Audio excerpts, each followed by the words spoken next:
Thank you for your report.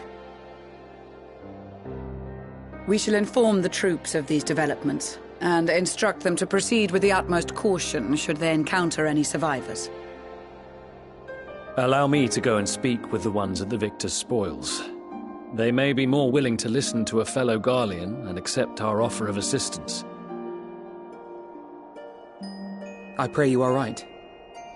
And though I am loath to burden you any further, should there be an appropriate occasion to speak of Licinia and her sister, please do so.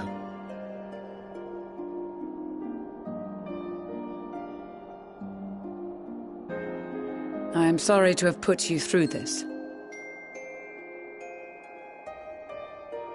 My distress is nothing compared to their suffering. So tell me, what else have we learned?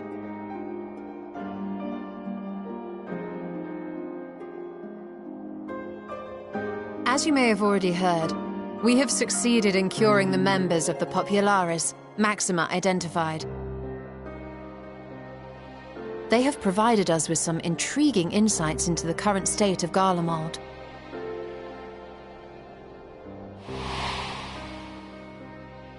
The assassination of Emperor Varus was the catalyst for the civil war. Nerva declared his claim to the throne, and his opponents refused to recognize it. Fighting broke out in the capital, where Nerva's 3rd Legion clashed with the 1st, who remained loyal to Varus even after his death. Of course, even Imperial warmongers would balk at the idea of turning their shining city into a battleground. Like burning down the wood to spite the wasps. Neither side would be so mad.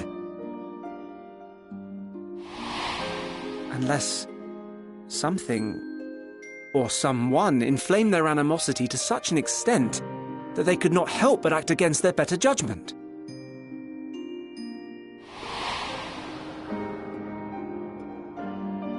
It brings to mind events at the Gimlet Dark, does it not? The Emperor's sudden withdrawal from the front lines, specifically. Nerva and his father, Titus, Varus's then political rival, took advantage of rumors that Crown Prince Zenos had been possessed by a demon. Elidibus, what better way to disparage your enemies than with the truth, or a close enough approximation? Indeed. But before their accusations could be substantiated, many of Titus's followers were silenced. While some were merely stripped of their status, others died under curious circumstances. One after another, suddenly and suspiciously. Again, Elidibus. Like as not, he had a hand in it. No evidence was found to implicate Varus, certainly. Nevertheless, Titus, Nerva, and the 3rd Legion would have judged it a brazen attempt by the Emperor to rid himself of his political enemies. And then, in the midst of this growing turmoil, Varus Sosgalvis is murdered.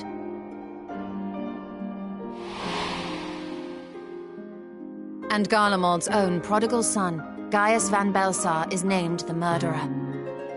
Shortly thereafter, Nerva claims the right of succession, and in response, the 1st Legion claims the assassination was part of a coup d'etat orchestrated by Titus and Nerva.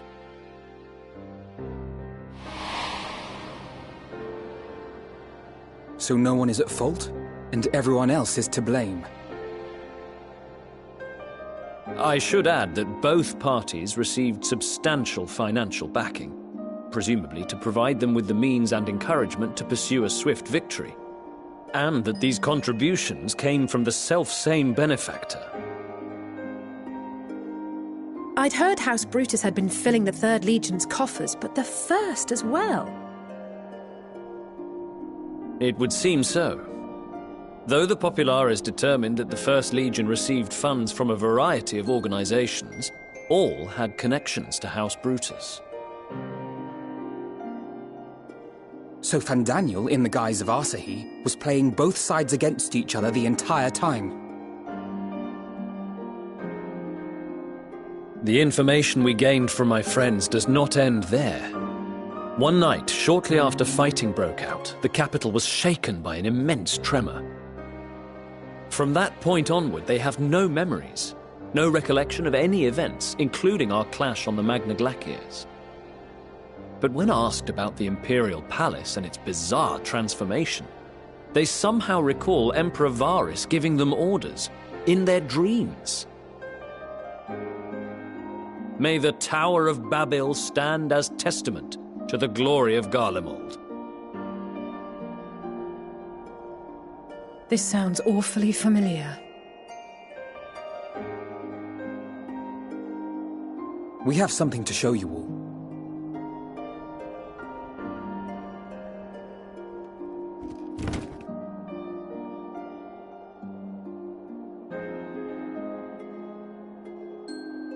Varys spoke to them through this radio. Perhaps it was a recording, but if not, that would be inexplicable.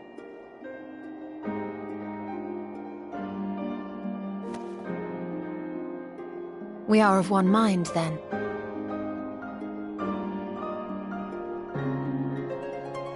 The ether that permeates the ore used in this device is almost identical to that of the talismans. I see it. While it is likely more by coincidence than design, these devices might also ward against a primal's influence. A picture is beginning to form. If the tremor felt throughout Garlemald was a wave of ether emitted by a primal, then while those within range would have been tempered, those huddled around a radio desperate for news concerning the Civil War would have been spared. No wonder Licinia kept it close. My friends! I must speak with you! A young man was caught trying to steal our supplies. He is a soldier of the Iron Men, we think, but one who has not been made thrall. Thankfully, Magni restrained him before blood was spilled. The stranger is outside, if you wish to ask him questions. I think we do.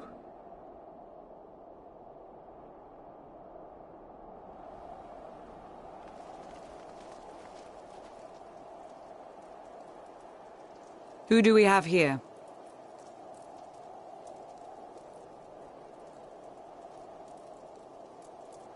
Garleans? Traitors to your homeland! Have you no shame?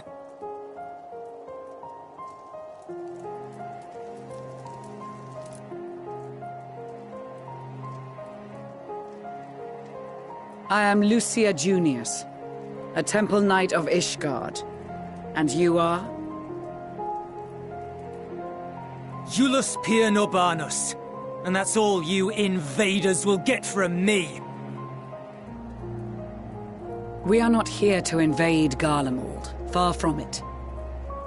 Like you, our allies in Eorzea and the Far East fight in defense of their lives and their loved ones even as we speak. But it is the people of Garlemald who have suffered most. This we know. And that is why we have come to offer you our aid, that we may unite against our common foe.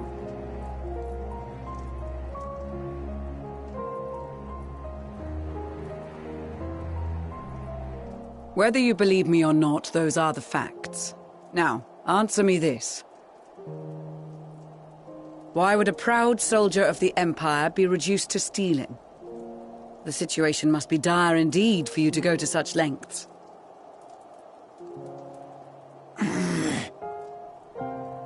If it is supplies you seek, we would gladly share ours, or turn a blind eye while you leave with your spoils.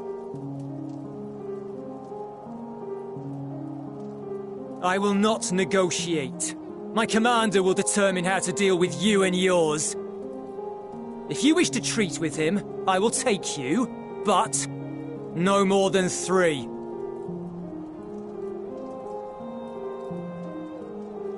I don't much like the sound of that. But if we do accept his proposal, I suggest the 2 of us and...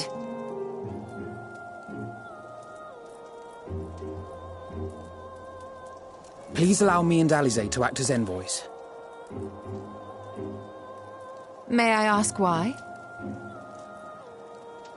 We have seen with our own eyes the hardships the Garleans face, how their futures and lives hang in the balance. It's not the warmest invitation, but it's an opportunity to prove our intentions true. Maybe not a chance to make things right, but a chance to make them better.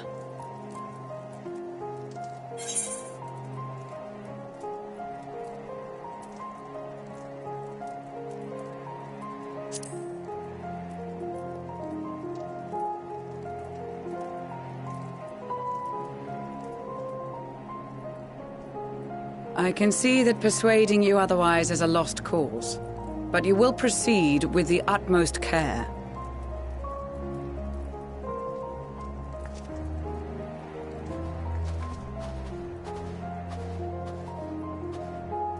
A couple of children and what? A sellsword? Is this an insult? Not in the least. You will find that they are more than qualified to speak on our behalf. There are many dangers on the road ahead. I will need that back.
These are their chosen representatives.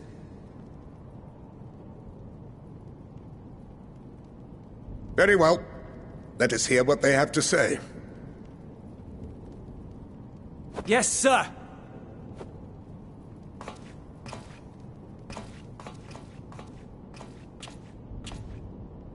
I present to you our commander, Lord Quintus Vankina, Legatus of the First Legion. The first? I had no idea you had survived.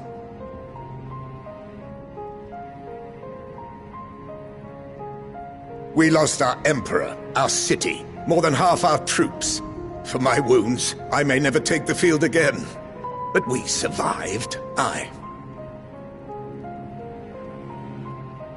In a manner much to your liking, I dare say. We have no intention of adding to your misfortunes, nor do we bear you any ill will. Spare me. Though you children may speak in earnest, overtures of peace ever ring hollow in my ears. So long as man stands to profit from his neighbor's suffering, war is inevitable. Driven from our ancestral homeland into this blasted waste. Yet still you yearned to rob us of our paltry scraps. 'Twas only with Magitech that you learned to keep your distance. Though we knew it was only a matter of time before you regrouped and returned. Conquest and empire were our only defenses. Emperors Solus and Varus understood this, and through their campaigns saw us grow and prosper. Much blood has been spilled in Garlemald's name, aye. But if it is a choice between yours and mine, then it is hardly a choice at all. I do not deny that a great many conflicts throughout history were driven by the desire or necessity to gain by another's loss. That is not why we are here. Nor have we come to petition your aid in the war with the Telophoroi, grave though that threat may be. Our purpose is simply this. We wish to help you. Let us help you. If there is aught that can be done to ease your plight, we would be glad to do it. Perhaps you would.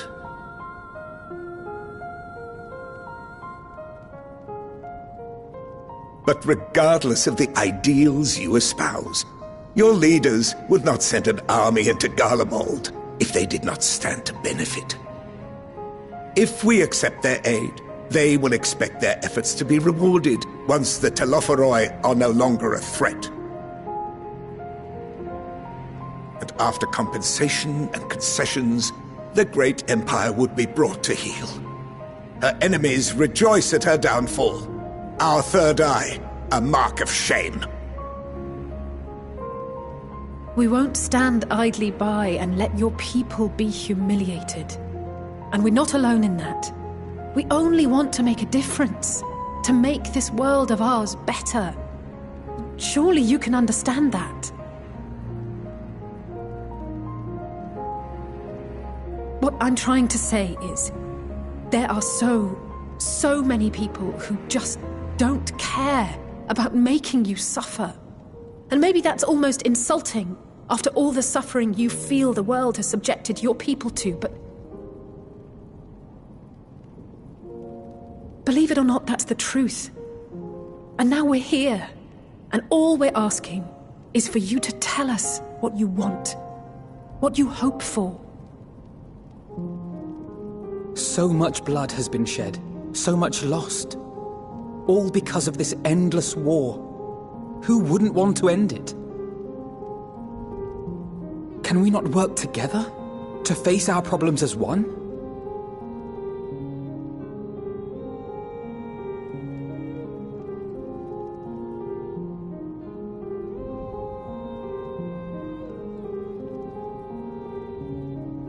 Answer me this, young peacemakers.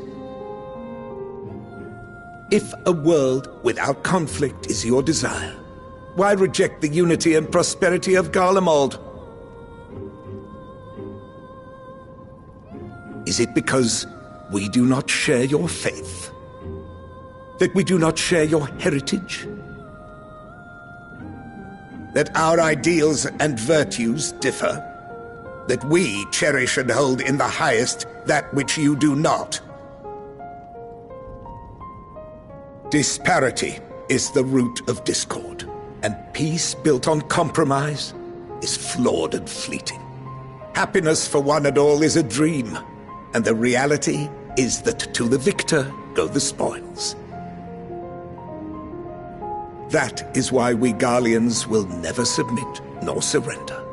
For freedom and for pride, we will remain true to ourselves until the bitter end. That is my hope.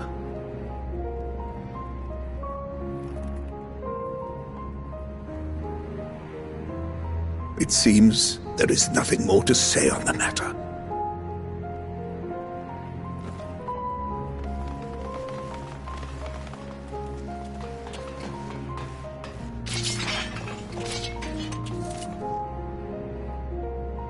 You will remain here while I decide what is to be done with you. Do not be alarmed. No harm will come to you, if you cooperate.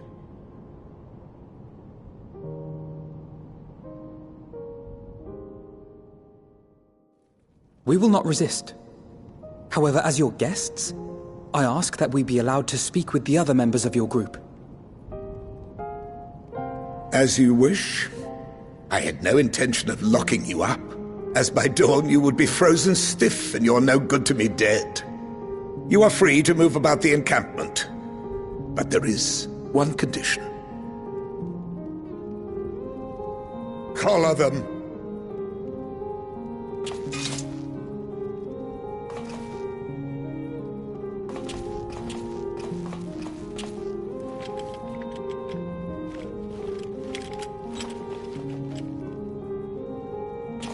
What are these?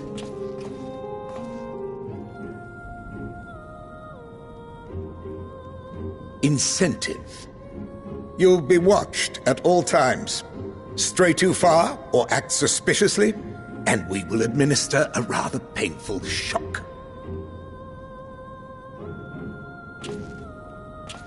Stop! Keep away from that one.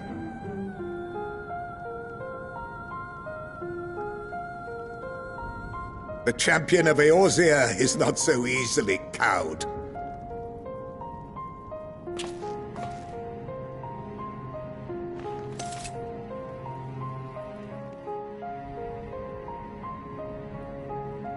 Even if he allowed himself to be collared, the shock would be no more than an itch.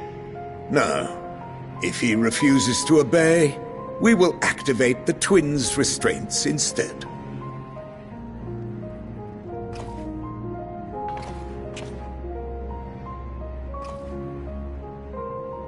You needn't worry about us. We'll forget we're even wearing them soon enough. Even now, you still... Why go to such lengths? What is it all for?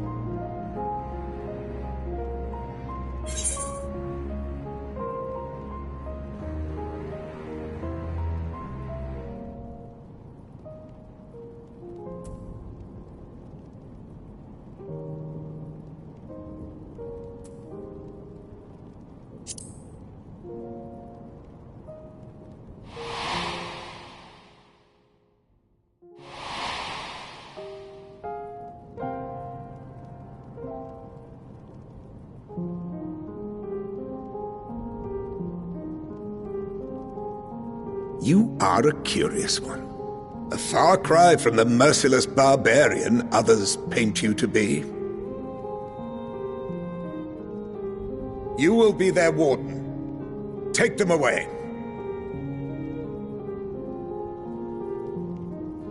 Yes, sir.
finally escaped the watchful gaze of your keepers, have we?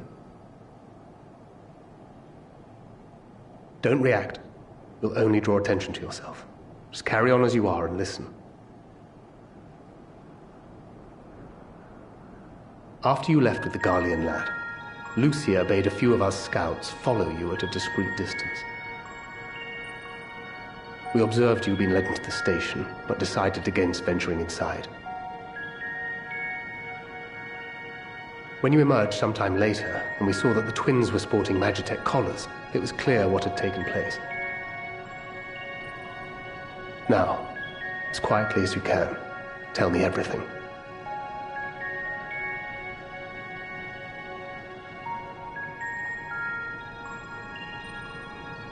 The Legatus himself, eh? Now there's a surprise. This is also the first I've heard of a plan to join forces with the 10th and storm the Tower of Babel. An interesting development, and perhaps the opportunity we've been waiting for. Our comrades back at the camp also received some rather promising news, but it's still too early to get our hopes up. For now, keeping yourselves out of harm's way comes before all else. Whatever demands the Garleans make, indulge them.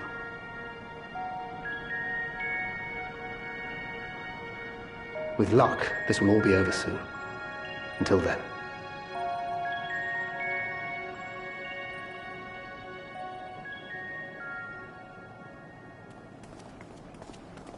They had not gone far.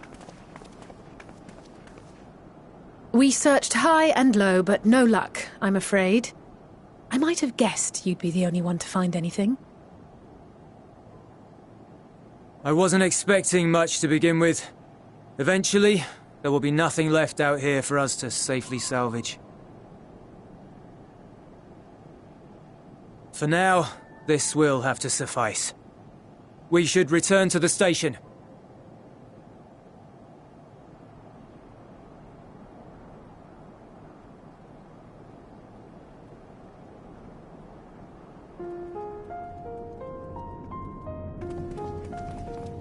Ah, there you are. Heard you'd gone hunting for ceruleum above ground. Brought back a king's ransom? Hardly. But thanks to these three, we have enough to last a little while longer. Well, well. It's not at all as I was expecting, these ones. For savages, they seem positively docile.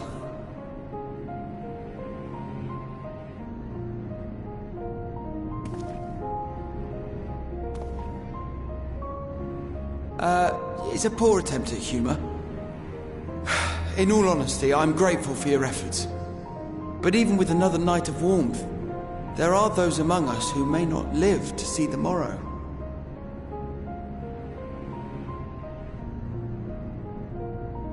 I trust your expedition was fruitful. Lord Quintus!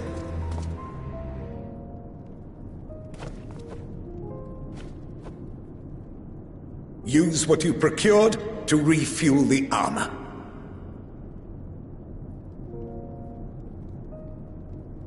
But, sir, what about the heaters for the camp?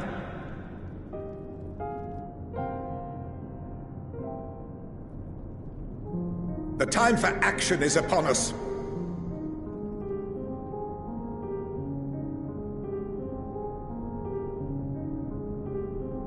My men and I have matters to discuss.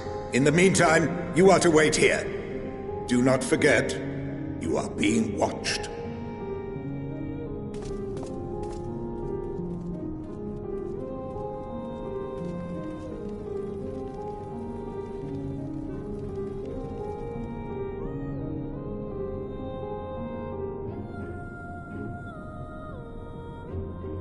The time for action. What did he mean by that? I can only speculate. Clearly something requiring their magitech, given what we just heard. Whether they plan to utilize it now, or after they join with the 10th, is another question.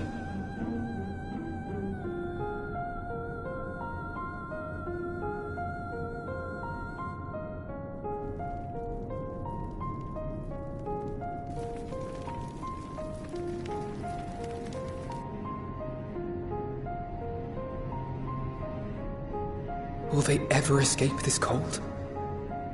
Return to and reclaim the idyllic spaces of which Eula spoke?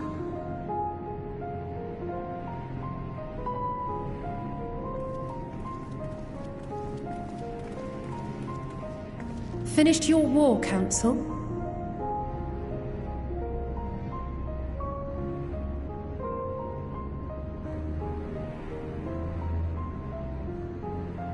Alphino and Alizé are to stay here, as our prisoners. They will be released once your comrades have relinquished their supplies and withdrawn from Garlean soil.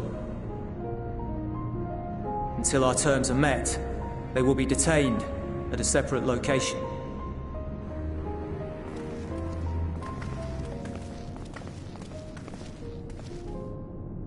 After everything we've said and done, this is how you treat us. Our allies have but limited supplies. They may stave off cold and starvation for a short while, but what then?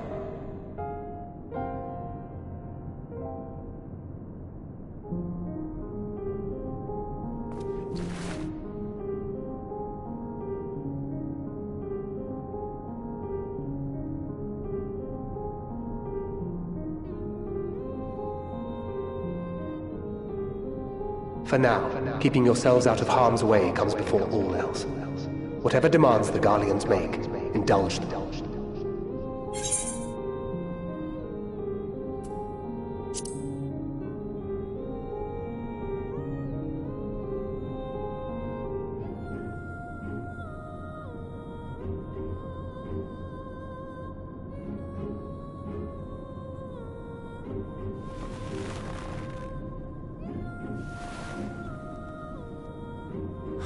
Get them out of here.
This is my home.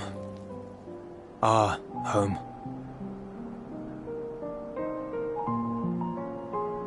At least it was, until that night. I was with Lord Quintus when the capital fell, and thus spared. My family, who did not own a radio, were less fortunate. When dawn came, I made my way here. My parents, my little brother and sister, they were still inside. But they weren't themselves, and they tried to. And I had to.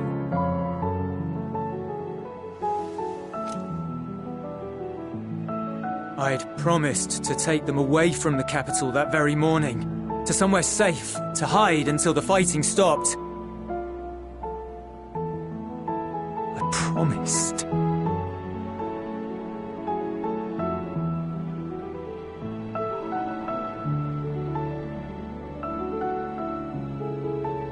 The Garlean flag bears a chain, the bonds between our countrymen. A red link at its center, the blood of the fallen. Our loved ones who lived and died for Garlemald.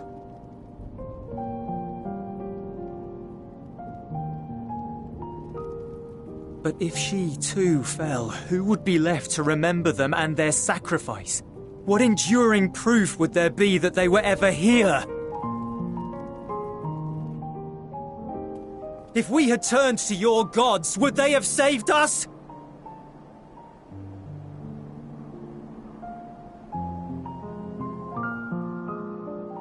I'm sorry, forget I spoke. We should go.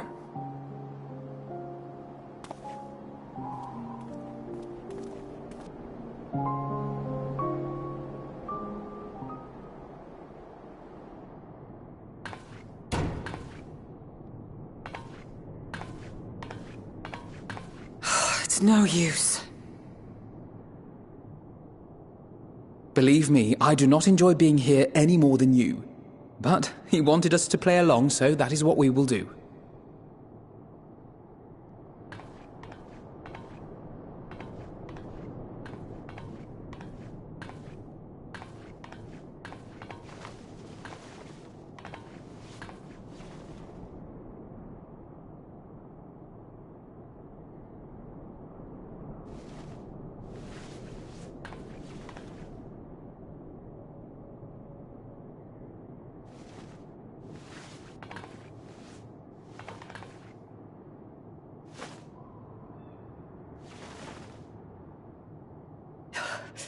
So cold.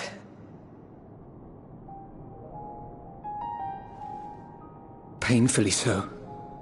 Unbearably.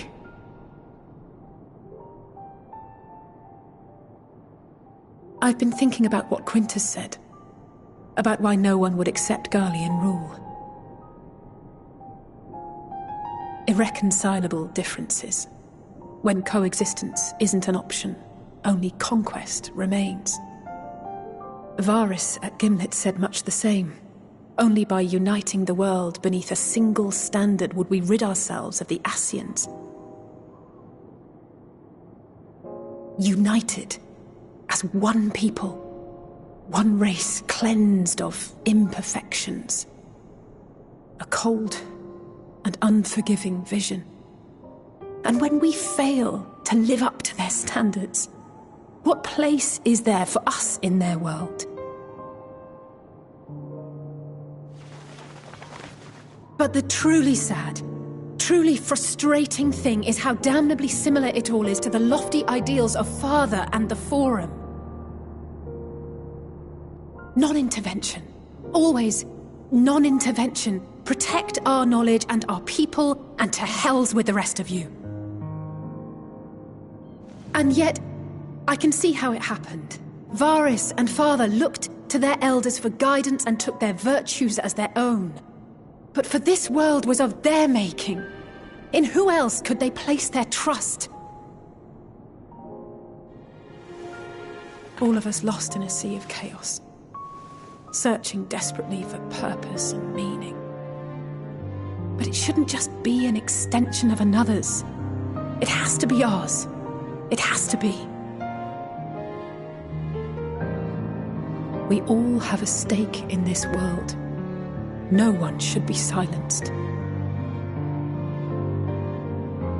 I won't deny that we lack the experience of people such as Father or Quintus. Perhaps they've come to see the world as a series of problems, and the most efficient way of solving them, to reduce everything to fundamental forms. A stone is a stone, a cloud, a flower, no more than that. Simple descriptions that strip the subject of distinguishing characteristics. A man is a man, divided according to race, creed, or allegiance, and to some, defined by such associations. Is that what you think? In my misbegotten youth. But what I believed wisdom was no more than aggressive ignorance. I've since learned to look beyond the banners and the politics, to see people as individuals with their own hopes and dreams. As for my dream of building a better world, well, every day I'm reminded that it is far more complex than I had ever imagined. But it only spurs me onward, to find the wisdom and the strength to see it through to the very end.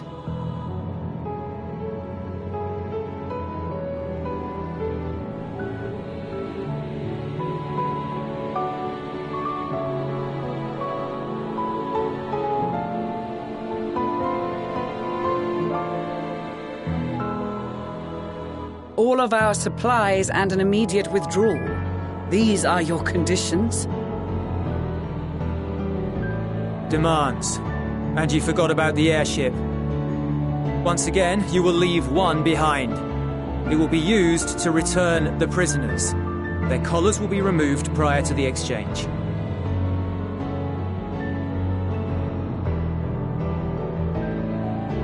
So in the end, not even Father's expertly worded rhetoric could deter you from your chosen course. Huh? Not that I thought for a moment that it would. I've no love for violence, of course, but ours is a cause worth fighting for. I just wish he'd realize it too. Sometimes the only way to protect the ones you love is to take a stand, to refuse to suffer in silence. I want you to know I share your conviction. Whether it be on the battlefield or in the debating chamber, I won't back down. I guess what I'm saying is...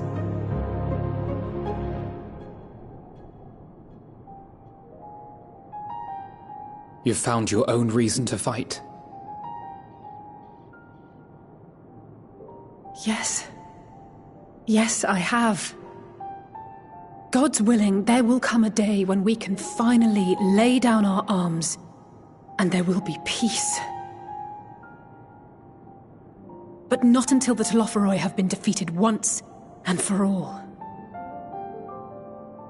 And you, brother, will have a vital part to play. By your words and deeds, you'll lead the way. I pray I am up to the task. There'll always be naysayers. Those who think us fools for even trying. It's easy for learned elites to criticize earnest efforts and assert their moral superiority, all without offering alternatives. Not that their sophistry has ever wounded you. So stubborn and strong. Stronger than you even know. Don't ever change, you hear me? If you stumble, I'll be there to catch you.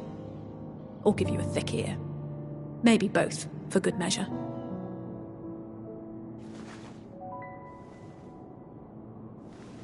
Thank you, Alice.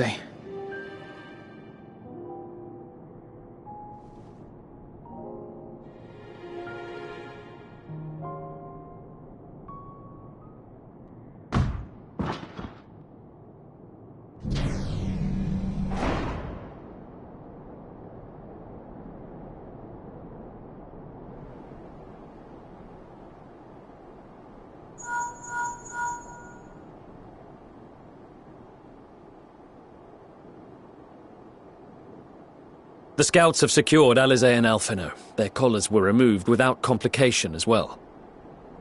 They report no casualties, not for their party nor the guards, who will wake from their premature slumber in due course.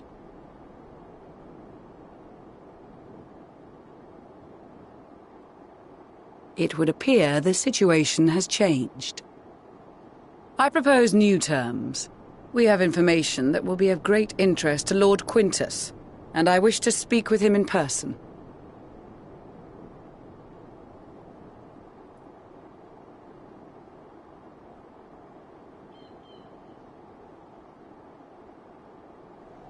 No. In the event you rejected our first proposal, we came prepared with a second.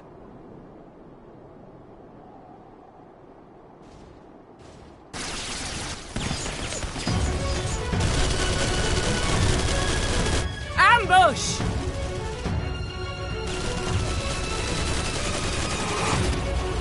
More are coming! Make ready! We, the loyal soldiers of the First Legion, proud servants of Garlemald, of the fallen Emperor Varys, shall safeguard these lands from the barbarian hordes until our countrymen return!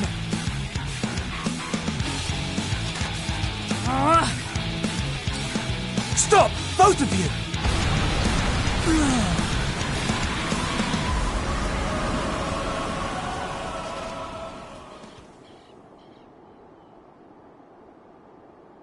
This child may be the worst emissary I have ever seen.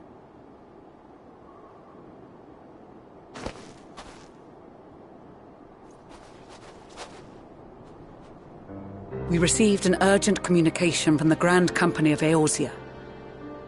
Envoys from the Imperial Army, led by members of the 10th Legion, came to Alamigo and requested an audience. They explained that their efforts to coordinate the reclamation of the capital with the aid of the 4th, 5th, 8th and 12th had ended in failure. Communication between most legions has broken down entirely. Most of the 10th's conscripts have deserted, leaving their forces severely depleted. That is why, unable to continue the fight on their own, they and their allies turned to the Grand Company of Eorzea for aid. Lies! Every word! It is the truth, and I have not finished. The 10th has requested that we deliver a message to Lord Quintus. Have the ill stand down.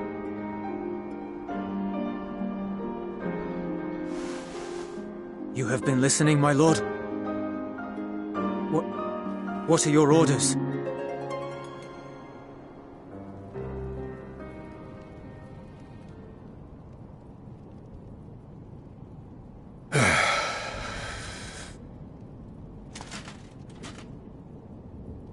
Inform her that we will honor the 10th's decision.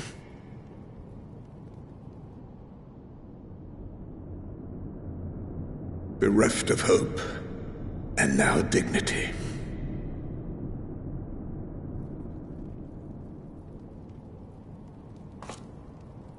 I release you from your duty. All of you.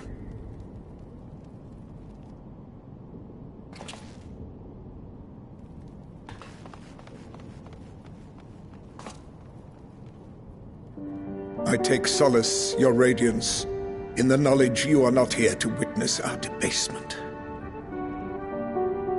'Twas a grand, glorious dream we shared. Of a world united, of peace and prosperity.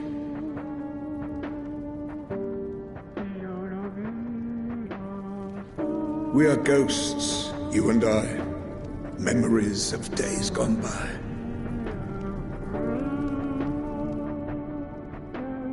Bonds forged in blood that I will not see tarnished.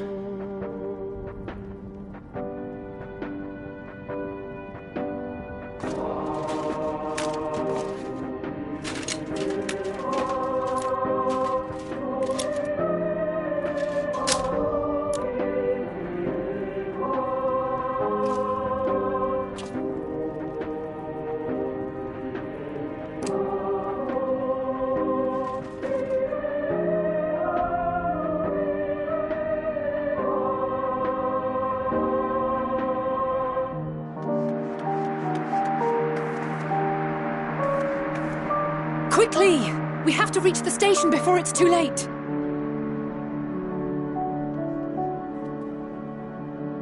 If there is still a chance that Quintus will agree to a truce, we must take it.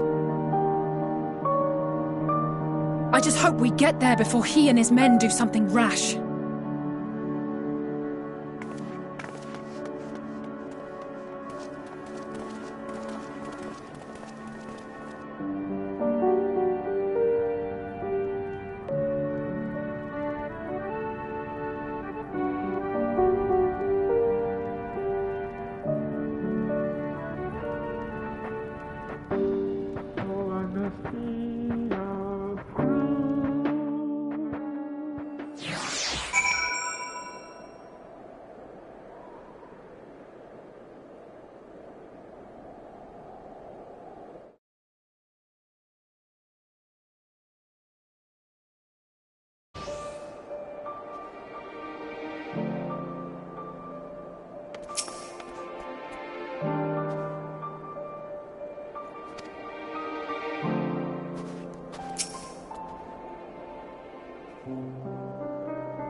you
Is that all of them? The last of those who agreed to join us, yes. We left heaters and provisions for those who wish to stay behind. They won't last forever, but hopefully they'll last long enough. For now, I think everyone's earned a rest. We'll see to those in need of medical attention, so take the others with you and get yourselves some hot soup.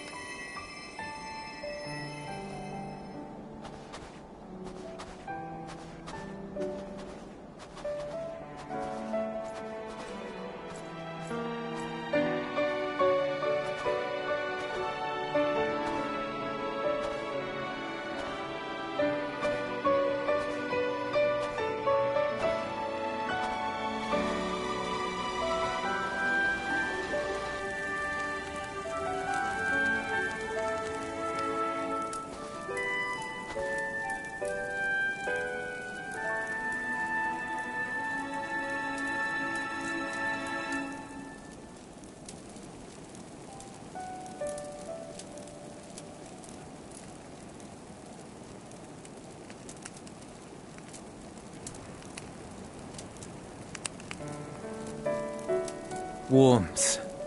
At last. Marvellous, isn't it?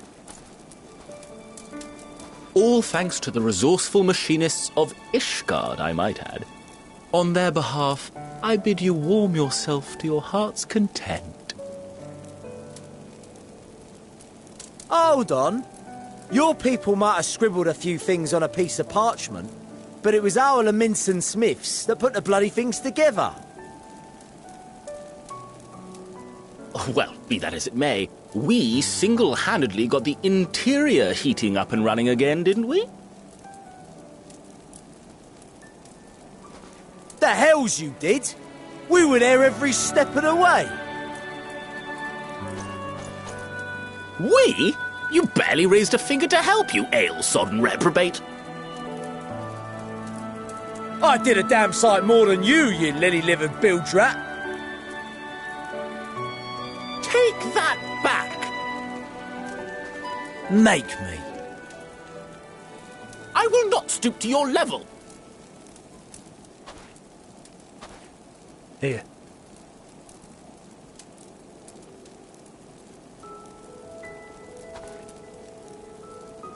At ease, man. There's nothing funny in it.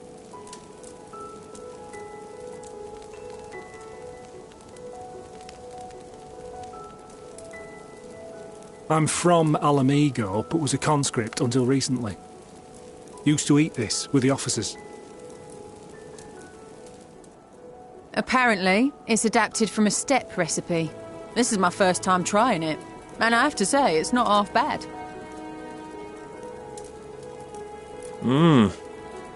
It's a bit too flavourful for my liking. Perhaps compared to what you're used to.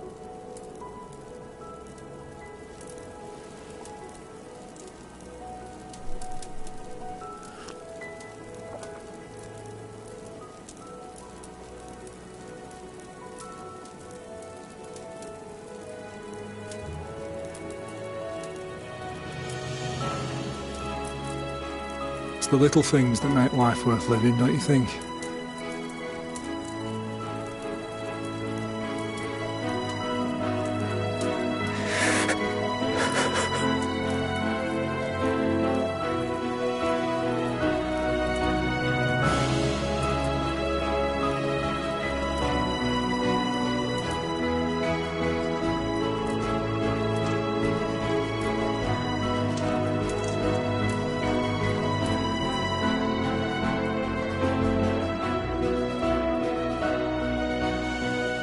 I know this is not a dream, and yet...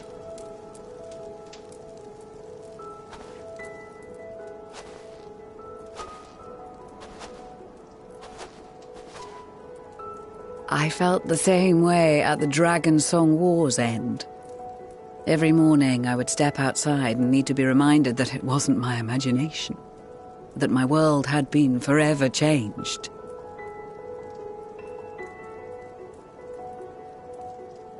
And just as I had grown accustomed to the idea, again you change my world in ways I never thought possible.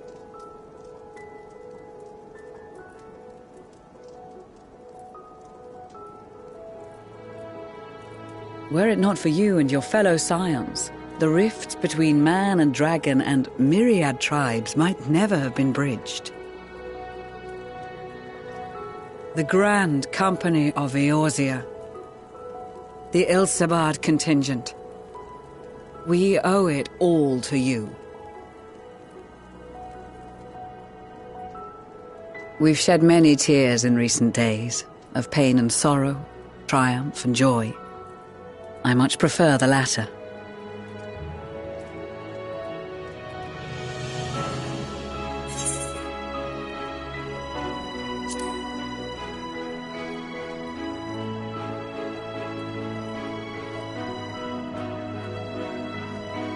I'm honored to fight by your side.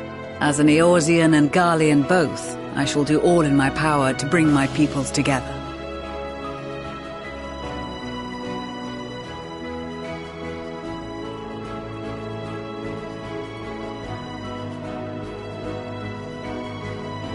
It is a remarkable achievement. Everything that I and the Populares had hoped for, and more. Would that it had come sooner.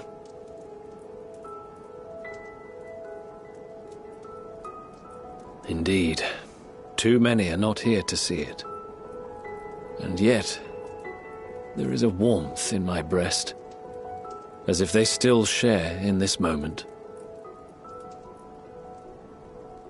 Yes, I know what you mean.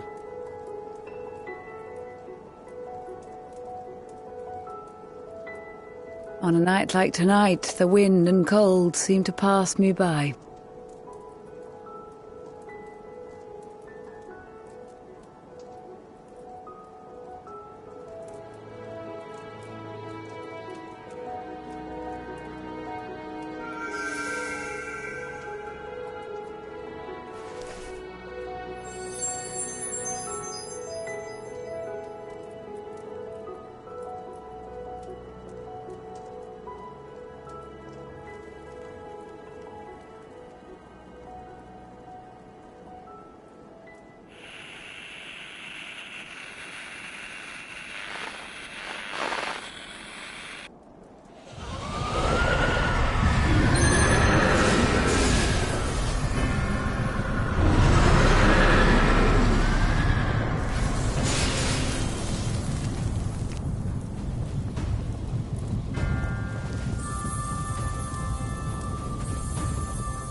On behalf of the Gallian Empire, thank you for inviting me today.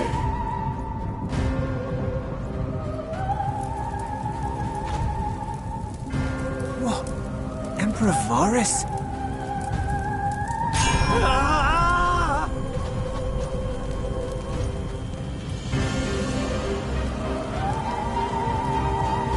They are being tempered.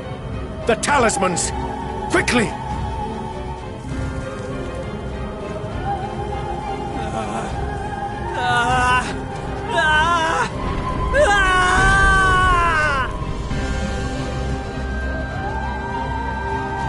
Save me, brave hero! Ahem. My lord has requested your presence, and I would hate to disappoint him.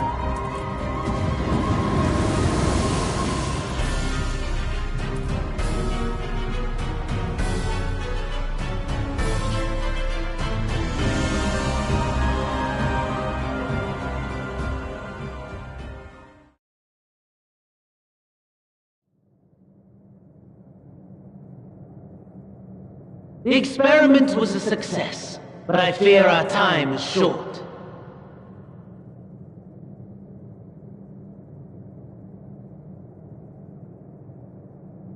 I shall begin the preparations.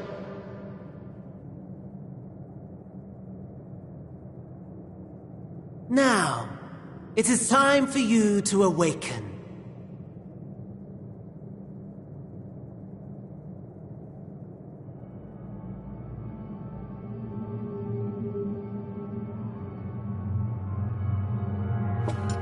Good morrow to you. Here, have a taste before it gets cold. Oh, but be sure to remove your helmet. Take a moment, too, to familiarize yourself with that borrowed flesh.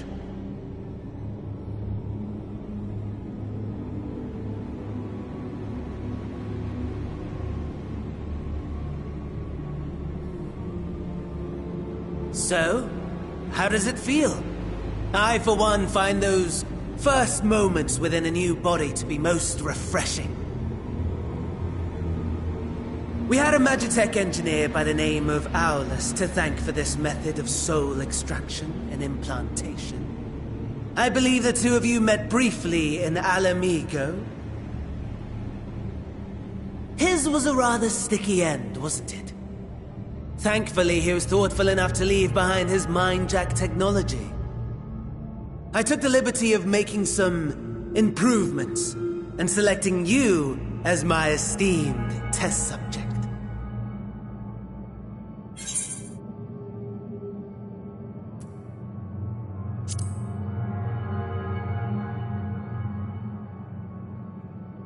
Come now. To us Asians, it is no different from trying on new clothes. Why not make the most of it by partaking in this fine cuisine? I must say, I have gone to great lengths to reunite you with my lord. When I discovered that his friend was in this neck of the woods, I suggested inviting you over for dinner. He never deigned to respond, but I took his silence as a resounding yes.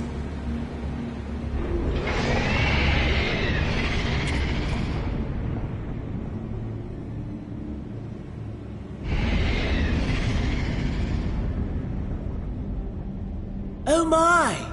Daddy is pleased his grumpy little boy has finally found his playmate.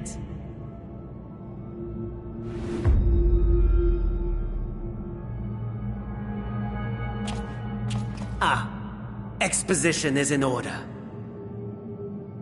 The Garlean Empire has long outlawed all forms of religion. No gods to worship, no risk of summoning. Brilliantly simple. But people being people must turn to something or someone in their hour of need. Who then? Why, His Radiance the Emperor, of course.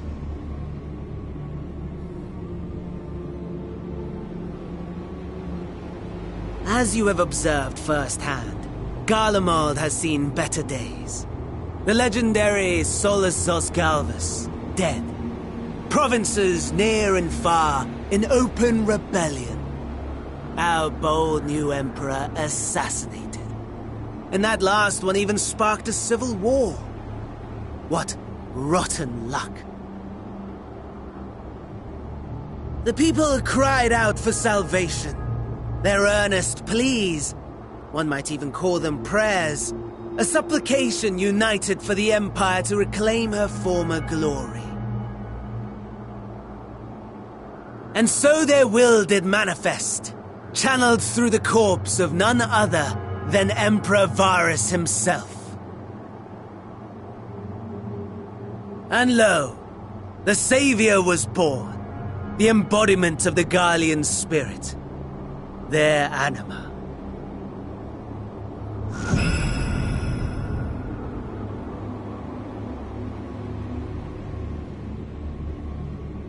It calls to its subjects, compelling them to take up arms and fight.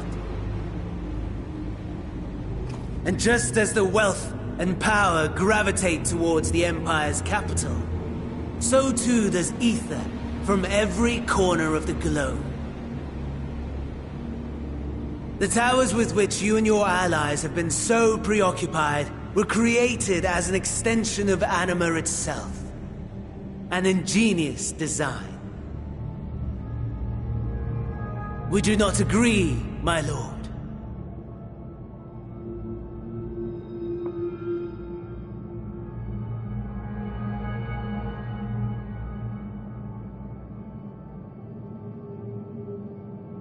Does the pursuit of prey you have bested before excite you? Of course not. Absent the challenge, the thrill, your prize is a hollow victory. Butchery.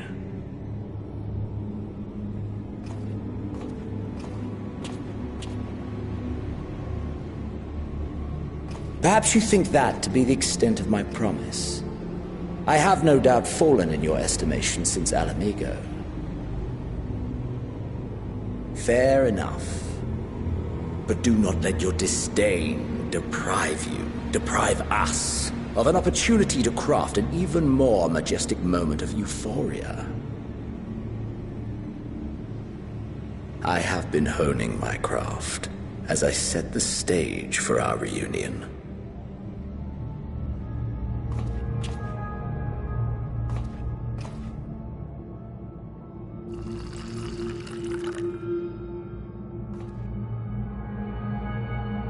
Wheresoever there is suffering and despair, you appear to fulfill your duty as defender of this star.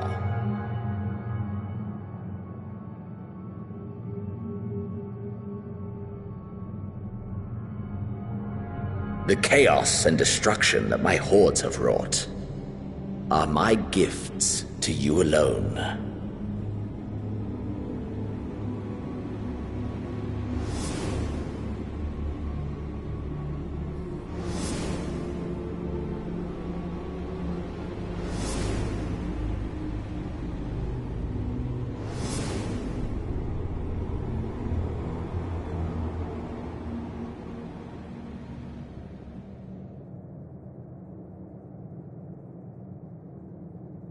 At a loss for words?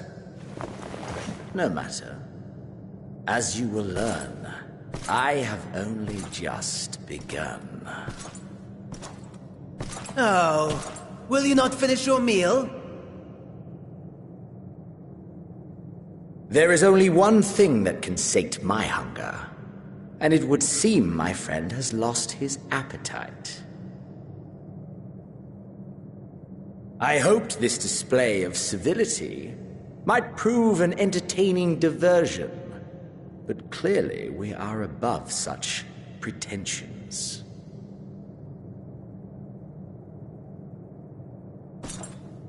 While my lifeless body was in the possession of the Ascian, I too claimed another's as my own. It was an enlightening experience to fight in an unfamiliar form. Flaws and failings in my technique were plain to see. Whence rises one's true strength? The flesh? The soul? Perhaps you should like to discover the answer for yourself.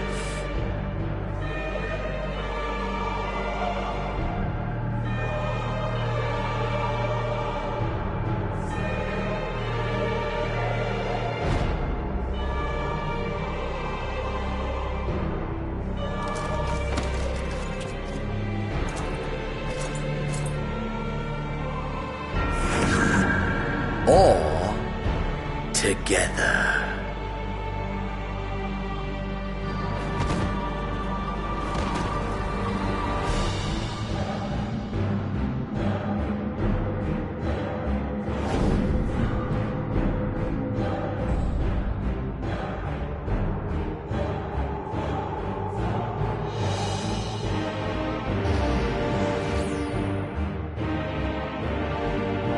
Oh dear!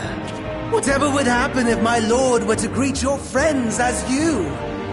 I shudder to imagine what carnage he would wreak.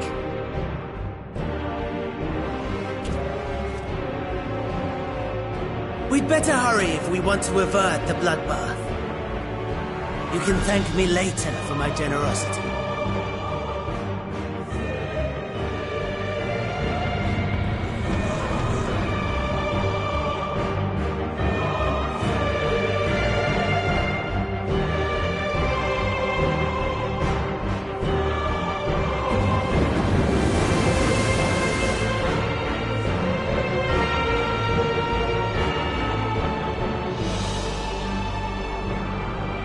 Ah, there it is. Your camp, I believe.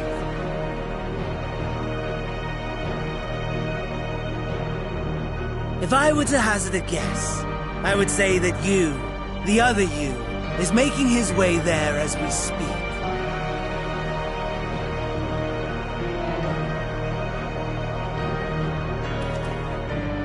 Alas, this you will have to walk from here. Or run, if you can manage it. My lord would be cross if I made it too easy.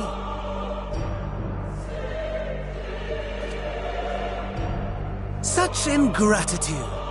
I'd not squander this fighting chance. After all, you've obstacles enough to overcome. Right on cue.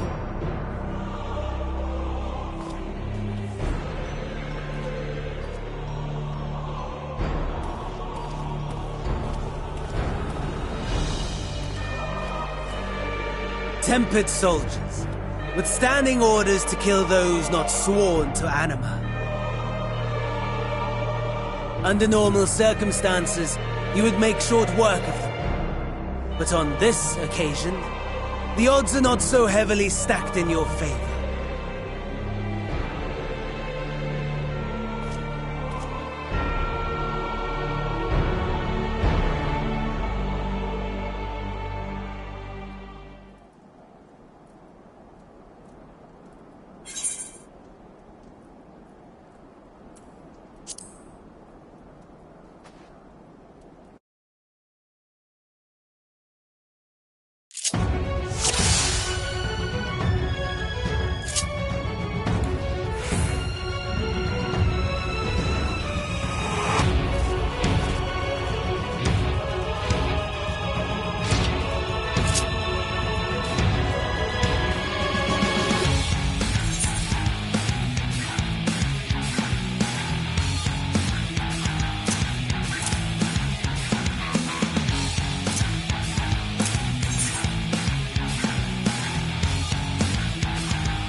Not bad at all, given your diminished capacity.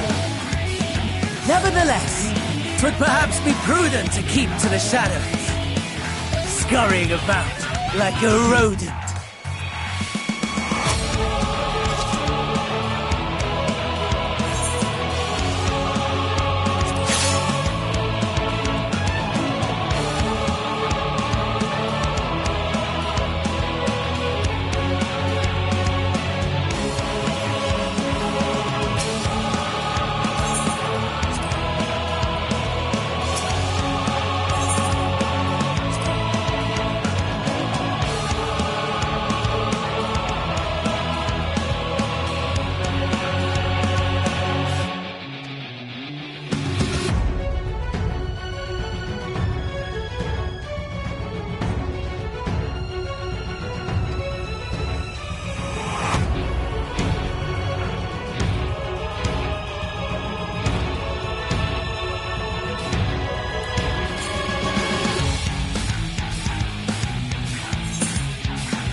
It is a miracle we were able to restrain the Tempered without suffering casualties. A welcome one. Arun, Senna and the others have their hands full as it is. Thankfully, there are enough scales for everyone. And what of Eulus? His symptoms were particularly severe. They were, but others fared still worse, including some brought back from the Magna Glacius. As those in most desperate need take priority, it may be a while before he receives treatment. But rest assured that he will. In the meantime, we must find our missing friend. May the Fury guide you.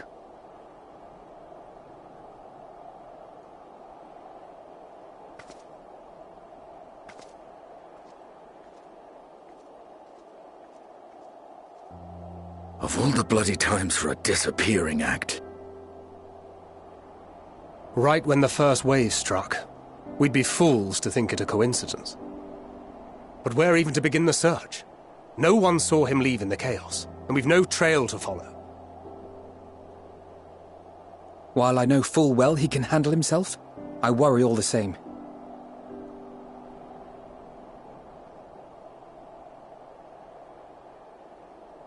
Ah, speak of the devil.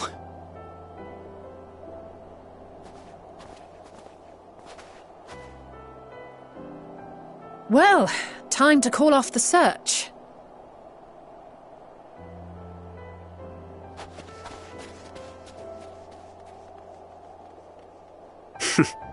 Case closed. That's him. Over there. Aye, 'twould appear so. Thou art struggling to perceive his presence? I am. Perhaps, in the aftermath of the wave, there is some residual effect interfering with my faculties. But...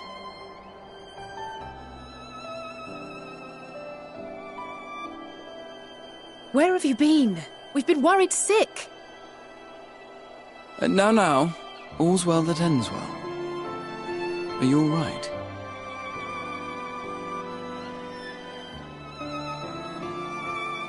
Are you all right?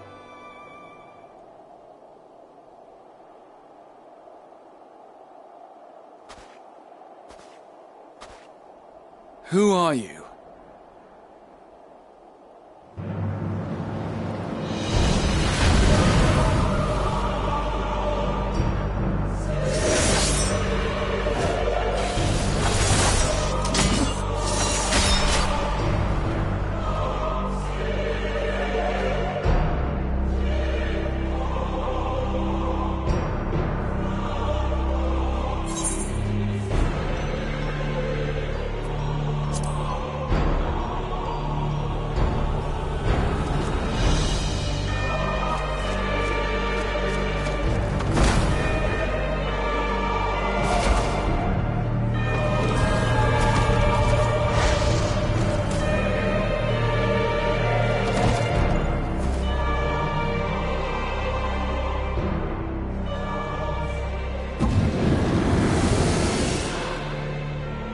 Sadly, that is all we have time for today.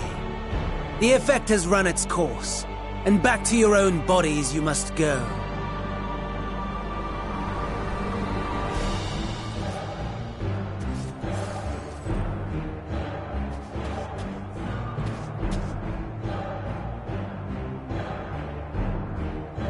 But where are my manners?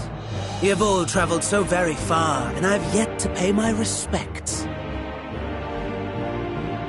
Though in my defense, I was ill-prepared to receive so many uninvited guests. As such, preliminary entertainments were in order. A handful of tempered soldiers to hamper your progress. Refugees to command your attention while I siphon the ceruleum from the shadows. Particularly effective. Charitable souls that you are. You bent over backwards to aid them, heedless of the delay, predictable to a fault. And so my plan approaches completion unhindered. Anima will soon have absorbed the requisite amount of ether. And then shall come the spectacle to end all spectacles. The eldest and most powerful of primals will awaken, and all shall bear witness to the final days.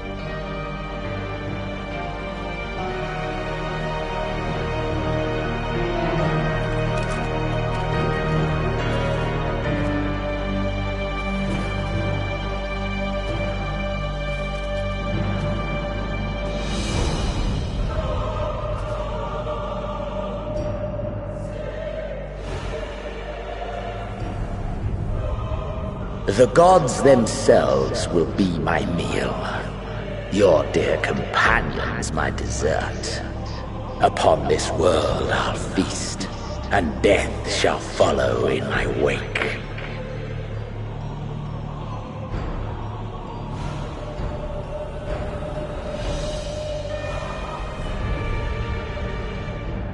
All your hate, all your rage, you will render unto me.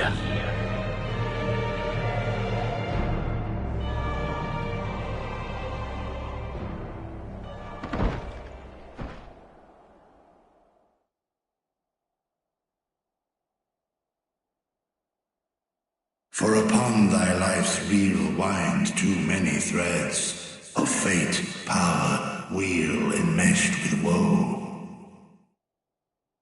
More terrible still is the attrition wrought upon thy companions, as they are swept up in the storm of thine existence. Take heart and protect them well. They will be your strength and your salvation.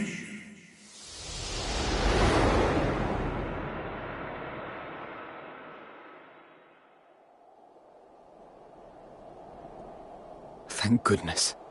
He's awake.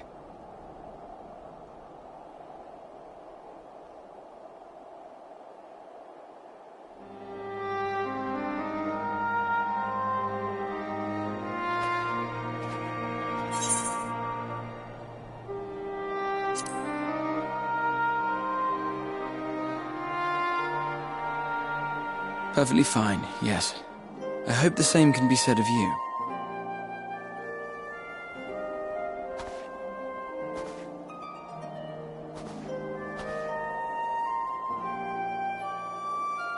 Everything in working order?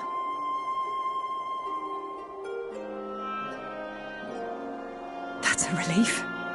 Oh, and before I forget, thanks for coming to our rescue.